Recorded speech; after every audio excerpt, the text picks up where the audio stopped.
আমি জানি তুমি ভিডিওটা দেখবে না, তুমি চলে যাবে কারণ শয়তান তোমাকে এই ভিডিওটা দেখে দেবে না। আর যদি তুমি দাঁড়াও তাহলে আমি বুঝবো তোমার মন এখনো উন্মুক্ত রয়েছে। আমি মুসা, তোমার জন্য একটি সংবাদ নিয়ে এসেছি যা শোনা তোমার খুব দরকার। থামো আমার ছেলেমেয়েরা, স্ক্রোল করো না। হ্যাঁ তুমি, এই ভিডিওটি তোমার জন্যই। যদি তুমি এটি দেখছো তবে বুঝে নাও তুমি এখানে কোনো ভুল করে আসোনি। ঈশ্বর তোমাকে এখানে থামিয়েছেন কারণ আজ তোমার একটি বিশেষ বার্তা শোনা প্রয়োজন।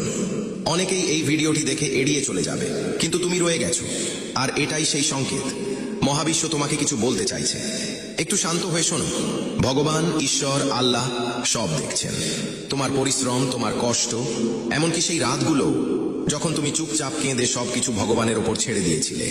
তুমি হার মানোনি, তুমি সব সহ্য করেছো, তবুও হৃদয়ে এক চিলতে আশা বাঁচিয়ে রেখেছো। আর আজ ঈশ্বর সেই আশারই জবাব দিচ্ছেন। শোনো, আগামী কয়েকদিনের মধ্যে তোমার জীবনে বড় কোনো পরিবর্তন আসতে চলেছে আমার আশীর্বাদে। হয়তো হঠাৎ কোনো সুখবর আসবে, থেমে থাকা কাজগুলো ধীরে ধীরে সচল হতে শুরু করবে, আর্থিক উন্নতির পথও প্রশস্ত হবে, বাড়ির অশান্তি ও মানসিক চাপ কমবে, পরিবারে ভালোবাসা ও শান্তি বৃদ্ধি পাবে।